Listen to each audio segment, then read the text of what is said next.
I go by the name Katlo Priscilla Phetso, aka the financial bunny, the second financial bunny, by the way.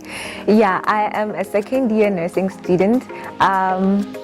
And I am into business as well. I sell sneakers, I sell Nike socks, I sell all perfumes, I sell handbags. I am one person who believes in having to make income with business, because we all know whether you have a salary, whether you're a student, you have allowance, it will never be enough. So why not go out there and just try to find your way into making extra money?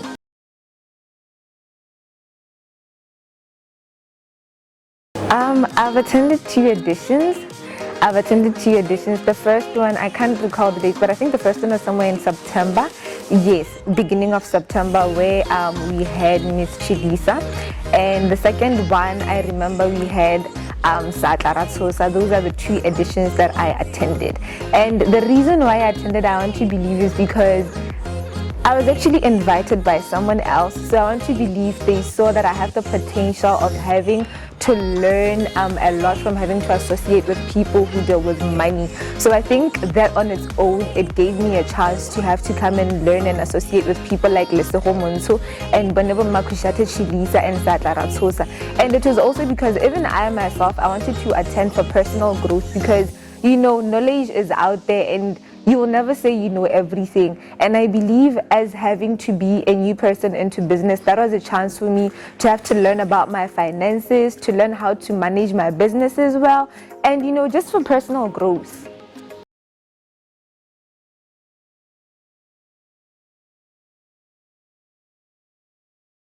Yes, it has. If there's one thing that it has impacted me on, is having to know that as a business person, we all have a starting point.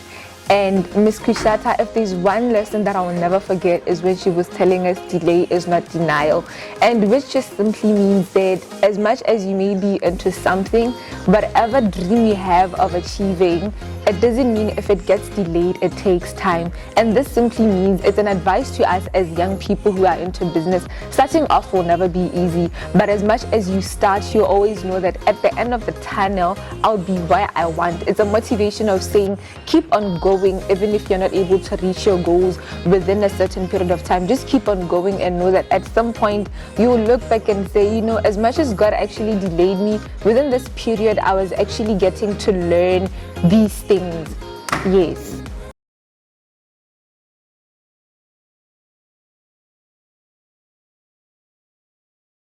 It's savings. It is savings. This one I'll say and I'll repeat it time and again. If there's one thing that I've seen the importance and I've learned the importance through the Dimeology Conference, is having to save our money. Because I want to believe, most of us, we believe, I'm a student, if I am to be saving, what am I supposed to be saving? Even if you are a small business person who sits out there and you sell the chips, or you're selling anything, whatever small profits that you make, learn how to save them. And I want to believe this concept is a very good thing, especially that we are learning it while we are still in varsity. If we learn it now and we allow ourselves to learn how to save now and grow into saving, by the time we become young adults, we are already going to have learned how to save our money. And I feel like it's going to have a very huge impact on how we are going to live our lives, differentiating us from our parents by law. Maybe they grew up and they just got to learn about saving in their 40s or in their 50s. So to us, it's an advantage, because we are learning how to do these things. We are learning how to conserve our money at a very young age, which is just going to help us to also not go into financial debts, or maybe these financial problems that people may be going through, because now you're getting to learn all these things at a very young age.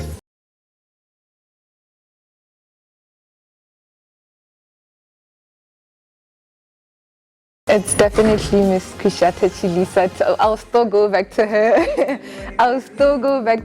It's delay is not denial. There's just something in having to have delayed gratification. Like, you'd even have to apply the lesson in all aspects of your life. Even if you're a student and it so happened that you're not able to achieve your goal of having maybe to become a doctor right now in 5 years or in 10 years, it teaches you that I'll just have to sit through this and know that God not denying me this right now does not mean like he has denied it to me like for good.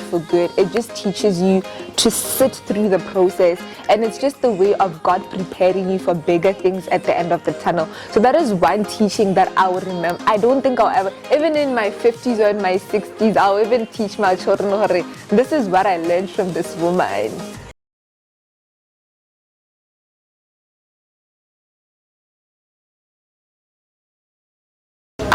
One thing that I'm trying to work on is having to diversify my business.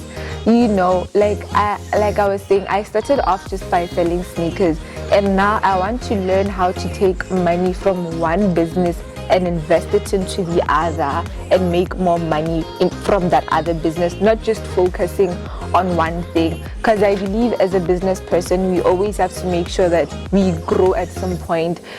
As much as you may be focusing on one thing is good, because you are able to like learn where the niches and leashes are, but with that I just feel like I want to learn how to, okay, fine, I made money with this, let me take that money and use it for something else. Because what I've realized is, what I've always done is, I'll save the profits. Fine, after saving the profits, after some time when I'm supposed to invest them, I'll be like, okay, let me do something nice for myself. I mean, I have to appreciate myself at some point, but I feel like it's high time where now I learned that business money is business money. When I saved the profits, they have to go to another business.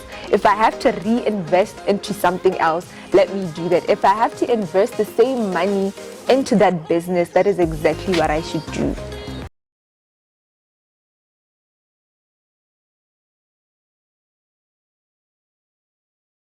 Wealth creation actually means me having to die right now and my grandchildren are still able to live a good life because I've made money while I was still alive.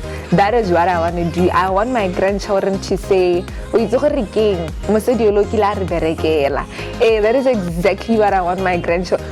Even right now when I'm working hard, I want to say, because I feel like it's something that our grandparents didn't do for us. As much as they did try to make sure that our parents have something to eat on the table, but you have to leave something behind for your children to say, we are grateful for this person. We are able to be going to these certain schools because this is what our grandmother or our mother did for us.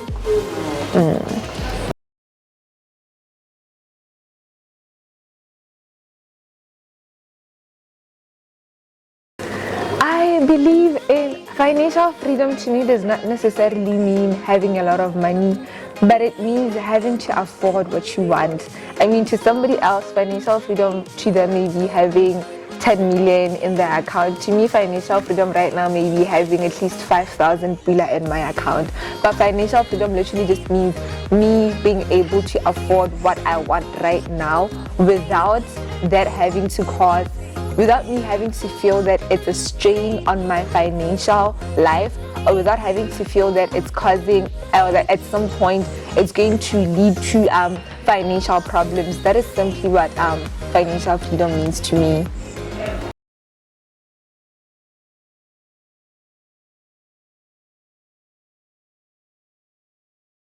One thing about me, I believe in women. One thing, I just want to learn how these women have been making it, because I believe I'm a young woman who has potential of having to reach greater heights. So I want to learn as to how did they manage to reach those levels that they are in right now. How did they manage to thrive in these economies where we have men as our leaders? How are they managing all these things? That is one to learn. Because one thing that I always ask myself is, why do we have so many successful men out there, yet we have so many women? There are way more women in this world than men. So I want to know, how are they managing to survive in such a world?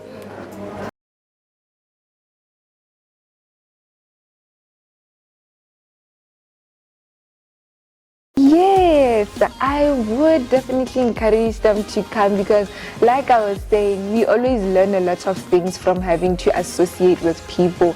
Because I remember, like today, I posted a status about how I've been managing to save, and somebody who had attended the Dimeology Conference was like, ever since I actually saw you the other day from the Dimeology Conference and hear you talk about your business and you motivating us to like start saving, I actually did it myself. So I am certain that whoever is going to come to the conference, you are going to leave with something. It may not be something that you may benefit like right there and then, but in the long run, you're going to be like, wait, I actually need to start implementing whatever I learned from the Dimeology Conference. So whatever it is, you may not learn it from me, you may learn it from Lesero, you may come and learn it from somebody else, but whatever it is you're going to learn in the long run, it is going to benefit you in terms of your finances, because I believe finances are the one thing that determine our lives. Like, that is what we live for. We live for finances, guys. We live for money. So you having to come and learn about money is the most important thing.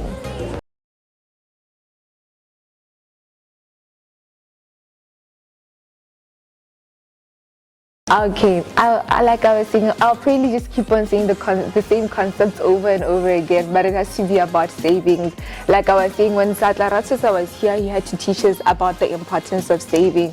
So after having to learn the importance of saving, I feel like it's something that I was like, okay, now this is actually motivation for me to keep on continuing saving my money, because saving is not a very easy concept. That is why most people are not into saving, because at some point you can reach a point where you're like, why am I saving this money when I could be using it right now? But with having to attend the Dimeology Conference, I learned the importance of saving, which comes to teach you you may save money right now, but you never know what is going to happen in the future.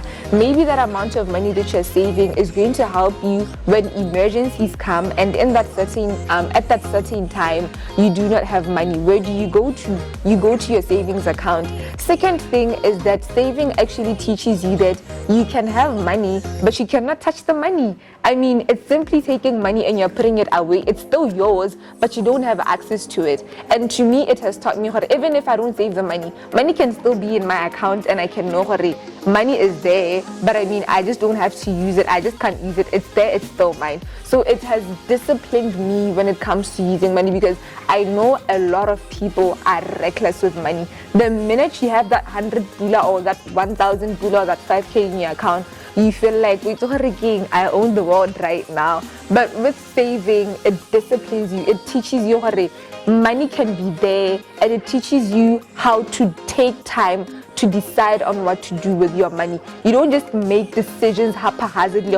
Okay, money is there, what am I gonna do now? And then a few days later, what do? You regret it. So with saving, you will realize that most savings accounts, you're going to have 3 months period, 6 months period. So in that 6 months period, you may decide, okay, fine, I am starting to save this money. What am I going to do with it? So it helps you to make very wise financial decisions with your money. That is how the Dimeology Conference has impacted me. And I believe the concept of saving is something that we have to teach our children, we have to teach our parents, we have to teach our friends, because at the end of the day, most of us right now, we are all students. We are going to get to a point where you're going to be earning a lot of money, and you need to have financial literacy of how to handle your money.